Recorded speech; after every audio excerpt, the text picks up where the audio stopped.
하나님의 용사라는 제목으로 함께 말씀을 나누고자 합니다. 미리 말씀을 드리지만 오늘 말씀은 17절까지만 전하겠습니다. 17절까지 너무 길어서 준비하다가 제가 지쳤어요. 그래서 18절 이후로는 다음 시간에 해야 될 것 같아서 17절까지만 하겠습니다. 1519년에 스페인의 코르테즈 장군이 멕시코 정복을 나섰습니다. 멕시코 정복을 나서면서 11척의 배에 700명의 군사를 싣고 멕시코에 있는 베라크루즈 항구에 상륙했습니다. 그런데 이 코르테즈 장군이 상륙하자마자 한 것이 뭐냐면 부하들을 싣고 온 그 11척의 배를 다 불살라버렸다는 거예요. 여러분 생각해 보세요. 11척의 배를 불살라버리면 돌아갈 수 없는 것입니다. 그 많은 군사들이 그때 한꺼번에 함께 이런 생각을 했습니다. 이제 도망갈 수도 후퇴할 수도 없다. 전진만이 살 길이고 승리만이 생명이다 라고 생각했을 거예요. 그때 그 700명의 군사들은요 모두 하나같이 목숨을 건 전투를 했습니다. 여러분 이렇게 700명으로 멕시코 내륙을 다 정복하게 되는 놀라운 일이 있었던 것입니다. 어제 그 인터넷 신문을 보면서 여러분도 혹시 보셨는지 모르겠지만 북한 정예부대와 남한의 그 예비군 얘기가 나왔습니다. 제가 그 얘기를 보면서 정말 어처구니 없다라는 생각이 들었어요. 제가 부대에 있을 때 우리 703 특공연대가 담당해야 될 게릴라전의 부대가 북한 부대가 305 경보단입니다. 305 경보단이 북한 특수부대인데 그 특수부대를 비디오를 보면서 제가 굉장히 주눅이 들었던 건 여러분 TV에서 한 번씩 보셨을 거예요. 막 단도도 던지고 막 날아다니면서 막 하는 분들 봤죠. 이런 사람들하고 붙어야 되는데 여러분 이 특수부대 정예부대와 그 친구가 내려오면 우리가 붙어야 될 방어해야 될 군인이 누구냐면 예비군입니다. 여러분 예비군 아시죠? 예비군의 가장 폼이 뭡니까? O라인입니다. O라인. 배가 이렇게 튀어나오고 엉덩이도 이렇게 튀어나와요. 이런 뚱뚱한 예비군이 북한 특수정예부대와 싸웠다. 여러분 누가 이길 것 같습니까? 맞습니다. 그런데 폭탄 도시락을 들고 다니면 괜찮은데 요즘에 그게 그 방위가 없어지는 바람에 그런데 이제 그 총이 그 방어하는 예비군 총이 여러분 카빈이라는 총인데 총이 6.25 때 쓰던 총입니다. 6.25 때 쓰던 총인데 그진 반 정도가 작동도 되지 않는답니다. 그러니까 한마디로 말하면 무용지물이 들고만 있는 거예요. 이 말은 뭡니까? 여러분 전투하지 말자는 거죠. 전투 안 했으면 좋겠습니다. 전투 안 하면 좋겠는데 그런데 이 말씀을 보면서 제가 전에도 말씀드렸지만 인간사의 전투라는 것이 전쟁이라는 것이 눈에 보이는 전투만 있는 게 아닙니다. 전쟁 중에 눈에 보이는 전쟁도 살벌하고 치열하지만요 보이지 않는 전쟁도 치열하고 살벌합니다. 그런데 우리 인생들은 어쩌면 그 눈에 보이는 전쟁만 생각하고 사는 듯하게 살아가는지 모르겠습니다. 여러분 그거 어디서 알 수 있냐면요 우리의 기도하는 어떤 모습 속에서 발견할 수 있습니다.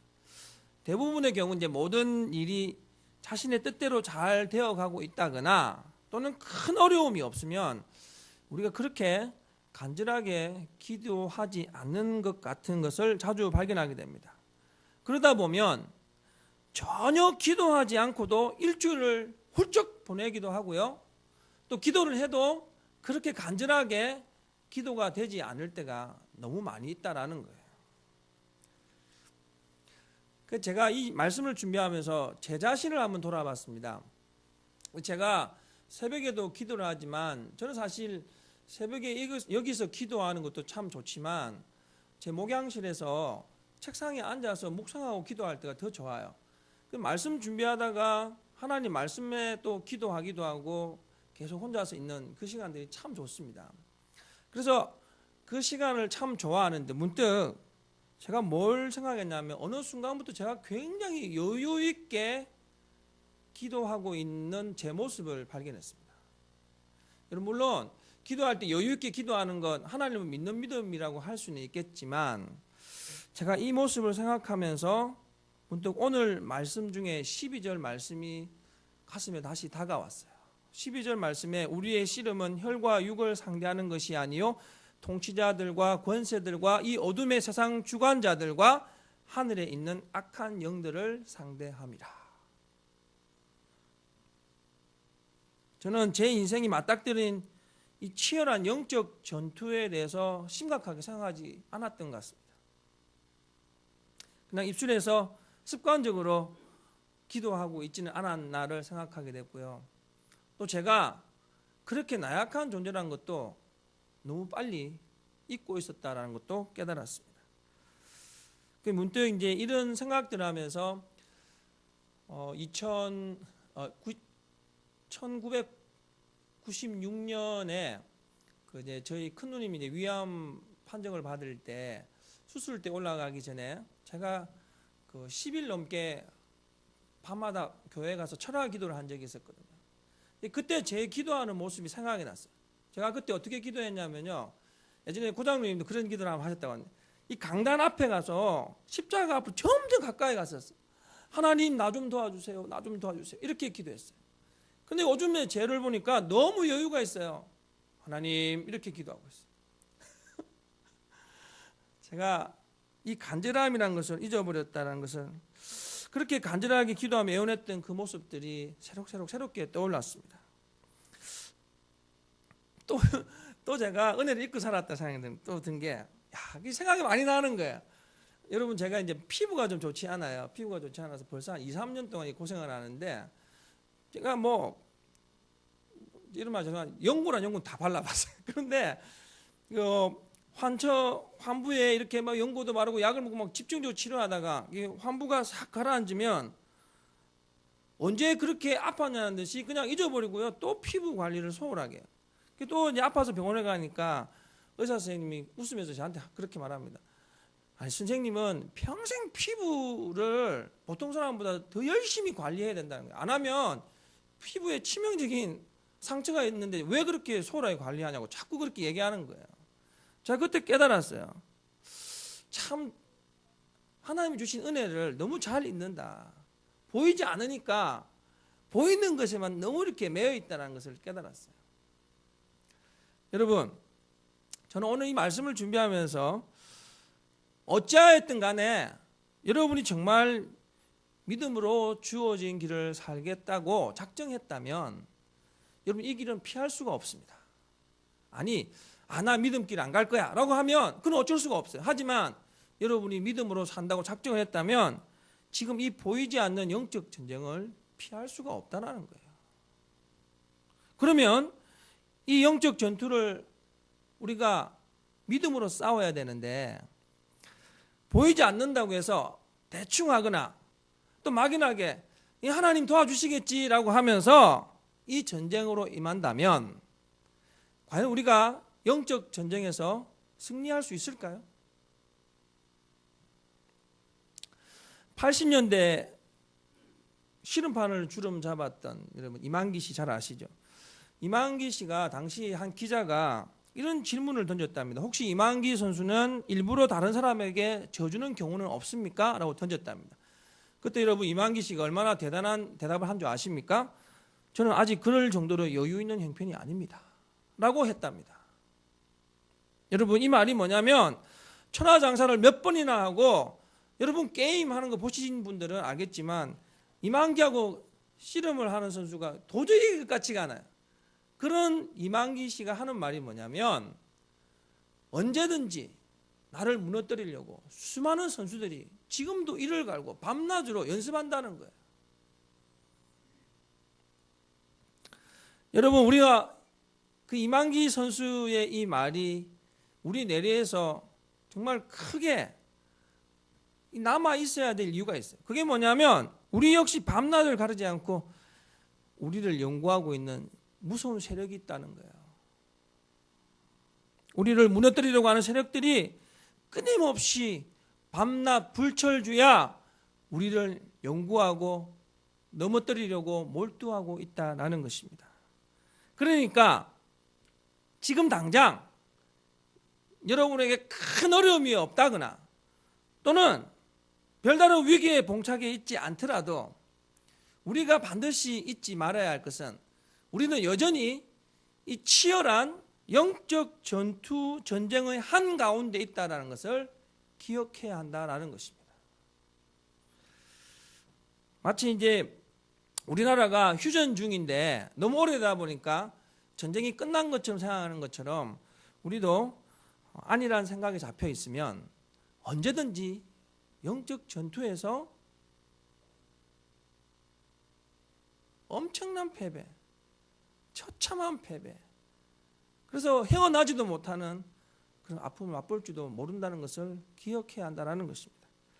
자, 그렇다면 성도는 이 영적 전쟁을 어떻게 준비해야 할까요?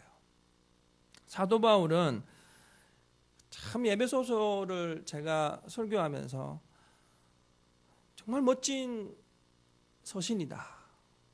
우리가 정말 에베소서 한 것만 깊이 묵상하고 간다면 우리 신앙이 정말 성숙하겠다는 생각이 많이 들었어요.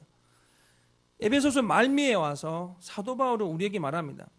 너희들 영적 전쟁을 소홀히 여기지 말라라고 말하면서 이 영적 전쟁에 대해서 각정할 것을 촉구하고 있습니다. 오늘 본문은 크게 두 부분으로 나누어집니다.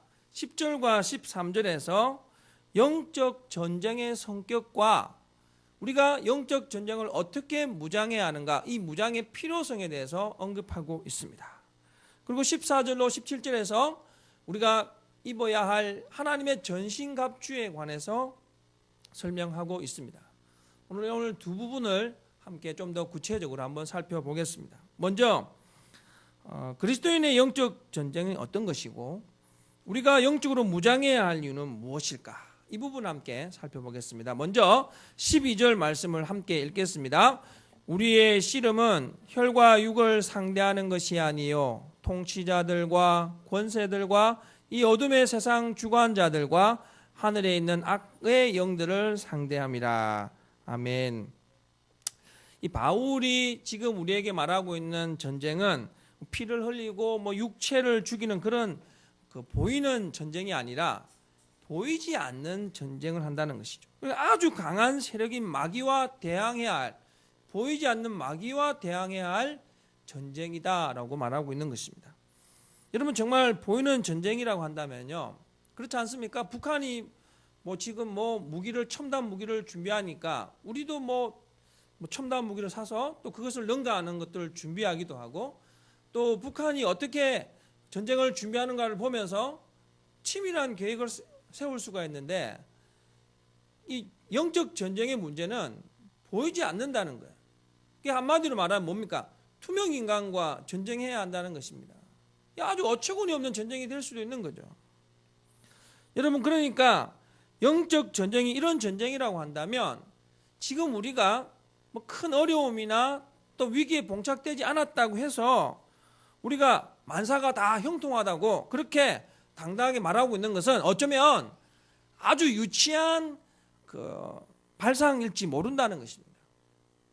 평안하게 보이는 이 상황에도 보이지 않는 그 악한 세력들은 우리를 무너뜨리려고 여전히 열심히 준비하고 있습니다. 여러분, 여기에 우리가 늘 그것에 대항해야 될 준비가 필요하다는 것입니다. 그것이 바로 하나님의 전신갑주를 입어야 한다라는 것이죠. 하나님의 전신갑주를 입어라, 이 말은 뭐냐면 우리가 하나님의 자녀이면서 동시에 하나님의 군사들이다라는 것입니다. 하나님의 자녀로서 하나님 품에 꼭 안기기도 하지만 또 밖에 나가서는 당당히 싸워야 될 용사가 되어야 한다라는 것이죠. 강한 용사가 입어야 할 전신갑주를 입고 하나님께서 우리에게 허락하신 이 고귀한 믿음, 이 믿음을 지켜나가는 거예요. 이 믿음을 무너뜨리려고 하는 사탄의 세력과 싸워서 이겨야 하는 겁니다.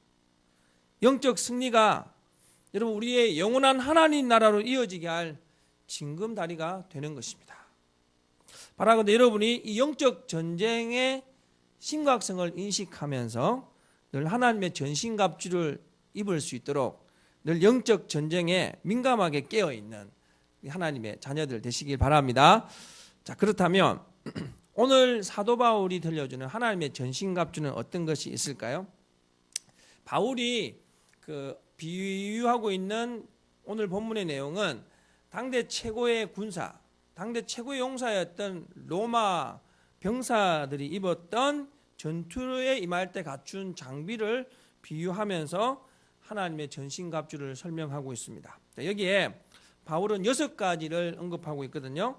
하나님의 전신갑주는 과연 무엇일까요? 첫 번째는 진리의 허리띠를 띠어야 한다라는 것입니다. 우리 오늘 이 본문을 많이 접했을 것입니다. 그런데 왜 사도 바울이 유독 진리의 허리띠를 가장 먼저 언급하고 있는가를 생각하게 됩니다. 여기에는 그만한 이유가 있습니다. 당시 사람들이 입었던 옷을 보면 잘 알 수 있어요. 여러분 이제 지금은 우리가 이렇게 아래위로 옷이 나누어져 있지만 그 로마 당시의 사람들은 옷이 이 치렁치렁한 제가 가운을 입고 갈 때 같은 그런 옷을 입고 다녔어요. 여러분 한번 생각해 보십시오. 아무리 힘이 좋고요, 훌륭한 장비를 갖춘 용사라 하더라도 옷이 치렁치렁해서 싸우면요, 이 치마 같은 옷에 걸려서 전쟁을 할 수 없고 전투를 할 수 없는 거예요. 그러면 어떻게 하느냐? 이 옷을 균형 잡아 줄 수 있는 허리띠가 필요합니다. 여러분 잘 아다시피 그 배너나 이런 영화를 한번 보십시오. 군사들 어떻게 합니까? 중간에 치렁치렁한 옷을 딱 가로잡는 허리띠를 하고 있습니다. 그런 게 뭐냐면 자기 옷의 균형을 잡아주는 거죠. 전투를 더 잘할 수 있게 잡아주는 것입니다. 자, 바울이 이것을 보고 이렇게 말하는 거예요. 진리의 허리띠가 필요하다라는 겁니다. 우리가 전쟁을 할 때 우리를 균형 잡아주는 것이 뭐냐? 바로 진리라는 허리띠라는 것입니다. 정말 이제 허리는 힘의 근원인 것 같습니다. 저도 허리를 좀 아파봐서 알거든요. 허리 요즘도 많이 조심을 하는데 허리가 한번 딱 아프니까 꼼짝도 못 하겠어요. 허리 펴지도 못하고요, 꼼짝도 못하고 움직이는 것조차도 너무 힘들어요. 여러분 그러니까 허리는 굉장히 중요합니다. 그래서 균형 잡는 이 허리에 진리라는 허리띠를 딱 매야 우리가 하나님의 진리로 균형 잡아서 전투를 할 수 있다는 거예요. 여러분 그러면 과연 진리가 뭘까요? 진리가 뭐냐? 진리는 이제 그 성실과 정직이라고 말하면서 사람들이 복음이라고도 말합니다. 그러니까 이 진리는 이 두 가지를 종합해서 얘기할 수밖에 없습니다. 우리가 하나님의 이 복음을 우리가 받아들이되 이 복음의 삶을 어떻게 살아야 되냐면 성실과 정직으로 살아가야 된다는 것이죠. 그러니까 성도는 복음의 말씀으로 우리의 영육이 움직여야 됩니다. 복음의 말씀이 내 안에 들어와서 나를 움직이고 복음이 나를 체득화되어서 내가 복음의 삶을 살아가는 거예요. 그런데 복음의 삶은 기분 좋을 때 확 살고 기분 나쁘면 안 사는 게 아니라 정직과 성실로 이 복음의 삶을 살아갈 때 이것이 진짜 진리의 능력이 되는 것이고 우리의 혈의를 균형 잡아주듯이 우리가 영적 전투를 하는 그 전투의 균형을 잡아주는 진리의 허리띠가 되는 것입니다. 여러분 복음의 진리를 부지런히 배워야 합니다. 성경을 조금 배웠다고 여러분 멈추지 마십시오. 세상의 것들은 그렇게 열심히 매진하지만 하나님 말씀 공부하는데 우리가 그렇게 열심을 내지 않을 때가 너무 많은 것 같아요. 하나님 말씀 아는 것과 하나님 말씀 모르고 행하는 것은 천지 차이입니다, 여러분. 한번 알고 한번 달려가 보세요. 하나님 말씀을 암호하고 달려가는 것과 모르고 달려가는 것은 너무너무 달라요. 여러분 진리의 이 복음의 진리를 부지런히 배워서 성실과 정직으로 그 복음의 진리를 잘 유지하시기 바랍니다. 그럴 때 여러분 삶 가운데 영적 전투에서 승리하는 크다란 깃발을 꽂게 될 줄로 믿습니다. 진리의 허리띠를 띠고 달려가는 영적 전쟁의 용사들 되시길 주님의 이름으로 축원드립니다. 두 번째로 우리가 입어야 할 전신갑주는 의의 호신경입니다. 의의 호신경. 의의 호신경이란 말은 의의 흉배라고 하는 것이죠. 사도 바울이 흉배라고 하는 호신경을 말할 때 로마 군인들이 이 가슴에 된 단단한 고무판이나 금속판 따위를 말하는 거예요. 가슴에 여러분 다 용사들 보셨죠? 이렇게 보는데 신체의 다른 부위도 참 중요합니다. 그러니까 상처를 입으면 참 위험을 당하겠지만 가장 중요한 것이 가슴이에요. 그 심장이라는데 뭐 화살이 관통을 한다든지 칼이 찔리면 바로 죽지 않습니까? 그래서 항상 이 가슴을 보호하는 것입니다. 우리나라에도 요즘 방탄조끼가 나왔는데 방탄조끼를 입을 때 가장 중요하게 여기는 것은 심장 부위입니다. 가슴 부위예요. 그만큼 이 가슴을 지킨다는 건 중요한 것이죠.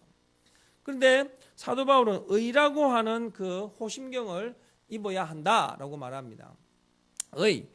여러분 여기에서 말하는 의를 저는 이렇게 한번 해석했어요. 어떻게 해석하냐면 완전한 오름이다. 완전한 오름. 완전한 오름이다라고 말하는데 우리 스스로는요. 자기 스스로의 오름이 완전하다고 말할 수가 없습니다. 왜냐하면 자기 스스로 완전히 옳다라고 말하는 사람은 지극히 주관적으로 바라보기 때문입니다. 그러니까 한마디로 말하면 자타가 공인하는 완전한 의라는 것은 이 땅에 없어요. 그런데 죄된 우리들에게 스스로 온전한 의를 이룰 수 있는 한 가지 길이 있는데 그것이 뭐냐면 믿음으로 말미암는 의입니다. 믿음으로 말미암는 의. 그러니까 여기에 사도 바울이 얘기하고 있는 의의 호심경이라는 말은 좀 더 정확히 말하면 믿음으로 말미암는 의입니다. 스스로는 의인 될 수 없지만 믿음으로 말미암는 그 의가 우리를 의인 되게 하는 거예요. 예수 그리스도의 보혈에 의지하여 예수님의 구원의 그 십자가의 그 은혜를 의지하여 하늘에서 우리에게 주신 믿음의 그 은혜로 인하여 우리가 의를 이룰 수가 있다라는 것입니다. 여러분 이 의의 흥배를 가슴에 대시고 끊임없이 우리를 무너뜨리는 마귀의 괴계를 능히 이겨나가는 성도들 되시기 바랍니다. 그러니까 스스로는 아무것도 할 수 없어요. 믿음으로 말미암는 의가 필요한 것입니다. 늘 믿음으로 나를 무장하고 믿음으로 하나님 은혜를 간구하며 살아갈 때 이 의가 진짜 의 될 수 있는 것입니다. 이런 의를 더하는 성도들 되시기 바랍니다. 세 번째 나온 것이 평안의 복음의 신을 신어야 합니다. 15절 말씀에 복음의 평안의 복음이 준비한 것으로 신을 신고 자, 이 부분에서 이 부분도 역시 여러분 좀 더 정확하게 해석을 해야 됩니다. 여러분 이제 많은 사람들이 복음 평안의 복음이 준비한 신을 신고 복음을 전한다라고 생각하는데 사도 바울이 지금 이야기하고 있는 이 논점을 잘 보셔야 돼요. 여기 말하고자 하는 것은 뭐냐면 영적 무장한 성도 용사에 관한 얘기지 이 복음 전하는 데 포커스를 두는 게 아닙니다. 그러니까 지금 평안의 복음이 준비한 것으로 신을 신고라는 말은 영적으로 전쟁할 그 한 용사가 취하고 입어야 할 그 신발을 얘기하는 거예요. 이제 요즘에 군화는 첨단 군화라고 하더라고요. 근데 뭐 제 때만 해도 신었던 군화가 굉장히 잘 만들었던 군화입니다. 뭐 우리 뭐 목사님이나 장로님들 신을 때 군화는 참 차이입니다. 제가 신었던 군화가 이렇게 높이가 있는데 이 군화가 얼마나 과학적인 줄 아십니까? 뱀을 밟았을 때 뱀이 머리를 들고 탁 물 수 있는 높이보다 약간 높게 만들었어요. 그래서 뱀에게 절대 물릴 일이 없답니다. 그만큼 잘 이렇게 과학적으로 만드는 신발이에요. 근데 그 당시 뭐 로마 시대 때 신발은 여러분 다 알다시피 가죽을 깔고 소가죽을 깔고 만들었던 신발인데 그때 그 군사들이 신었던 신발은 두 가지 목적이 있습니다. 한 가지는 뭐냐면 그 길을 여러분 아다시피 이 포장도로가 아니니까 가다가 뭐 울퉁불퉁하게 튀어나온 것들이 많이 있지 않습니까? 그래서 그 발을 보호하는 것이고 또 한 가지는 뭐냐면 미끄러움을 방지하는 거랍니다. 그런 두 가지 목적을 가지고 이 신발을 만들었는데 이 신발을 신지 않으면 전쟁할 때 이렇게 위축되어서 나아갈 수가 없는 거죠. 그래서 이제 평안의 복음이 준비한 것으로 신을 신고 이 말은 뭐냐면 신발을 신으면 내가 나갈 때 불안해하지 않는다는 거예요. 그 신발을 딱 신고 평안한 마음으로 전쟁에 임할 수 있다라는 것을 우리에게 말하는 것입니다. 자, 그런데 옛날에 그 루트가 이것으로 해서 엄청난 고민을 하고 있었어요. 어떤 데냐면 어느 날 자기가 기도를 하는데 자기 죄 때문에 도저히 견딜 수가 없는 거예요. 그래서 하나님 앞에 기도를 하고 있는데 부끄럽고 창피하고 죄스럽고 추잡스럽고 자기 자신이 너무 더러운 거예요. 하나님 내가 어떻게 합니까? 라고 하고 있다가 다시는 기도를 못할 것 같다 하는데 갑자기 마음에서 뭐가 있냐면 예수님께서 나를 위해 죽으셨습니다. 이것이 발로 튀어나온 거예요. 예수님께서 나를 위해 죽으셨습니다. 이 말로 그 사탄의 세력을 완전히 무너뜨렸던 거예요. 예수님께서 나를 위해 죽으셨습니다. 이게 바로 복음 아닙니까? 예수님께서 나를 위해 죽으셨습니다. 여러분 이것이 공감 가십니까? 이게 공감 가야 여러분 진짜 믿음의 사람이에요. 여러분 살면서 복음이 과연 뭐예요? 복음이란 것은 여러분 삶과 너무 동떨어져 있지 않습니까? 그런데 사실은 복음이 여러분의 삶입니다. 복음이 여러분의 삶이 되면 여러분의 삶은 평안의 신발을 신고 걸어가는 삶과 똑같은 거예요. 여러분 삶 가운데 근심과 염려와 걱정이 얼마나 많습니까? 불확실성과 정말 앞이지 않는 것들 때문에 얼마나 많은 우왕좌왕하며 방황하며 살고 있습니까? 사실 우리 인생은 여러분이 원하는 것처럼 가지고 더 많이 먹고 더 쌓아놓는다고 해서 여러분 인생이 완전한 평안을 누리지 못합니다. 진정한 평안은 어디에서부터 시작됩니까? 내 안에서부터 시작되는 거예요. 내 안의 평안은 결국 복음이 나에게 삶이 되고 복음이 내 삶을 지배할 때 진정한 평안을 누리게 될 수 있는 것입니다. 여러분 복음이 우리를 행복하게 하고요. 복음이 우리에게 확신을 주고 복음이 우리를 위험에서 건져주는 것입니다. 이 평안의 복음의 신을 신고 무장하여서 달려가는 그런 성도들 다 되시길 바랍니다. 네 번째 여러분 우리가 입어야 할 전신갑주는 불시험의 유일한 방패인 믿음을 가져야 한다라는 것입니다. 2개 더 남았어요 여러분. 조금 더 참으셔야 됩니다. 2개 더 남았습니다. 요건 끝내야 될지가 않아요. 그러니까 20절까지 했으면 큰일 날 뻔했다니까요. 저기 불화살을 쏠 때 여러분 막을 수 있는 것은 뭐 내가 육체가 아무리 여러분 뭐 헬스를 해도요 그 근육으로는 막을 수가 없습니다. 그러니까 방패밖에 막을 수가 없죠. 제가 아마도 이 말씀을 보면서 사도 바울이 뭘 생각했냐면 아마도 불시험을 그 다니엘의 세 친구가 그 불 속에 던져졌을 때를 생각하지 않았나라고 어떤 추측을 해보게 됩니다. 여러분 불시험을 믿음으로 이겨야 함을 우리에게 들려주는 것이죠. 사람이 살아가는 사회라는 것은요 정상적으로 살려면 관계라는 것을 피할 수가 없습니다.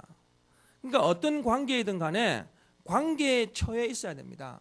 사람은 어차피 함께 더불어 살아가는 존재들이기 때문에 그러니까 이 관계가 늘 원만했으면 좋겠고요. 관계가 내 원하는 대로였으면 얼마나 좋겠습니까? 근데 여러분 알다시피 현실은 내가 원하는 관계가 내가 원하는 만큼 되어지지 않는다는 게 문제예요. 여러분 살다 보면 관계로 인해서 얼마나 많은 갈등과 아픔을 겪습니까? 사실 관계가 갈등을 겪으면 정말 그것만큼 힘든 것도 없는 것 같아요. 그래서 관계의 갈등 속에 보면요 굉장히 그 추잡스러운 게 많아요. 모함이 있고 억울함이 있고 핍박이 있고 오해가 있고 이런 어쩌면 수많은 감정들이 얽히고 설켜서 우리의 머리를 아프게 하는지도 모르겠습니다. 하지만 이런 불시험을 방어할 수 있는 한 가지 유일한 길은 믿음밖에 없어요, 여러분.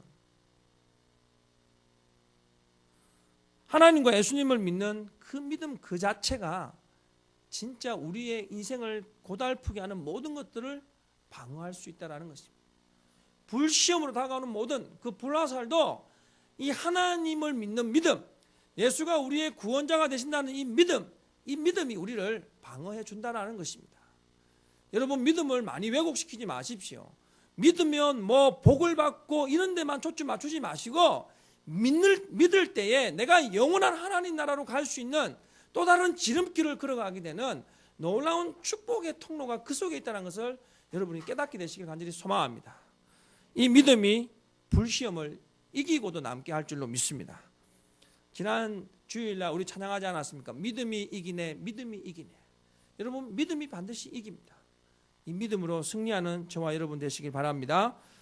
5번째 구원의 투구를 써야 됩니다. 여러분 여기에 나와 있는 구원의 투구는 이렇게 한번 바꿔볼게요.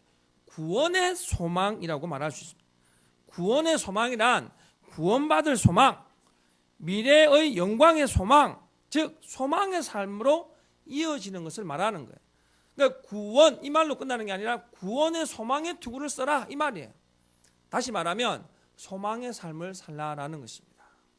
여러분, 소망의 삶, 우리가 살다 보면 오늘날 차를 타고 길게 가는데 그 2시 방송에 어떤 사람의 그 사연이 쫙 나왔는데 글을 너무 잘 썼더라고요. 근데 그 편지 사연을 보니까 인생을 멋지게 소망하면서 스케줄을 탁 만든 자기 인생을 디자인한 얘기가 나왔어요. 그런데요, 그 인생 디자인한 얘기를 쭉 보면서 인생 얘기가 쫙 다 나오는데 그 연배가 63세가 된 분이 글을 썼어요. 그러니까 이제 우리 권사님들 연배가 돼. 그분이 뭐라고 하세요? 제가 이렇게 어려운 인생사를 살면서 한 가지 깨달은 것은, 그런 말이에요. 그러니까 하나님 얘기를 하지 않았겠죠. 보이지 않는 조물주가 여기에 이렇게 생명을 유지하며 내 남편과 함께 살게 하는 이것이 진짜 복이라는 걸 깨달았다, 이 말이었어요. 제가 그 말을 들으면서 가슴이 찬하게 감동이 왔어요. 인생을 크게 거창하게 뭔가를 소망하면서 디자인하고 그림을 그렸는데 다 넘어지고 다 자빠지고 그렇게 아픔을 겪고 그렇게 나오다가 결국에는 인생의 진짜 소망이 뭐냐, 내가 지금 손자리에서 이렇게 건강하게 서로 마주 볼 수 있는 이것이 소망이더라. 여러분, 어떤 소망을 그리고 계십니까? 스스로 뭔가 소망을 만들어서 그리고 있다가 무너지게 되면요, 극단의 선택을 할 때가 얼마나 많습니까? 구원의 그 소망이 여러분의 머리를 보호해 줄 줄로 믿습니다. 그 구원의 하나님의 손길을 기억하면서 여러분 구원의 소망의 투구를 서고 영적 전투에 임하시길 주님의 이름으로 축원드립니다. 마지막은 유일한 공격용입니다. 하나님의 말씀이 필요하다. 하나님 말씀, 성령의 금인 하나님 말씀이 필요하다. 우리 함께 17절 말씀을 같이 읽겠습니다. 구원의 투구와 성령의 검 곧 하나님의 말씀을 가지라. 아멘. 여러분, 전쟁은 방어만 해서는 이길 수가 없습니다. 공격도 해야겠죠. 그러니까 저걸 강력하게 응징할 무기가 있어야 하는데 우리는 이 하나님의 성령의 금인 말씀이 있다는 것이죠. 지지난주에 제가 설교 오전 예배 때 하나님 말씀을 묵상하는 법을 여러분에게 말씀을 드렸죠. 하나님 말씀 묵상하는 법이 뭡니까? 쉽고 뜯고 맛보고 즐기고입니다. 그러니까 쉽고 뜯고 맛보고 즐겨야 하나님 말씀을 알아가는 능력이 되어지고 그 능력 그 자체가 여러분 삶에 또 다른 힘이 된다라고 말씀드렸습니다. 여러분, 얼마만큼 여러분 삶 가운데 하나님 말씀을 쉽고 뜯고 맛보고 즐기고 살아가고 있습니까? 믿음의 삶에서 하나님 말씀만큼 아무리 강조해도 이 말씀만큼 강조해도 지나치지 않을 것만큼 그 말씀은 중요합니다. 문제는 여러분이 그 말씀을 즐거이 접하지 않는다는 데 문제가 있는 거예요. 쉽고 뜯고 맛보고 즐기면서 하나님 말씀으로 무장되어 여러분 마귀의 권세를 하나님 말씀으로 물리치는 용사들 되시기 바랍니다. 영적 용사들, 오늘 길게 늘어져 있는 이 6가지의 전신갑주를 입고 하나님께서 원하시는 하나님과 동행하는 귀한 용사들이 다 되시길 주님의 이름으로 축원드립니다.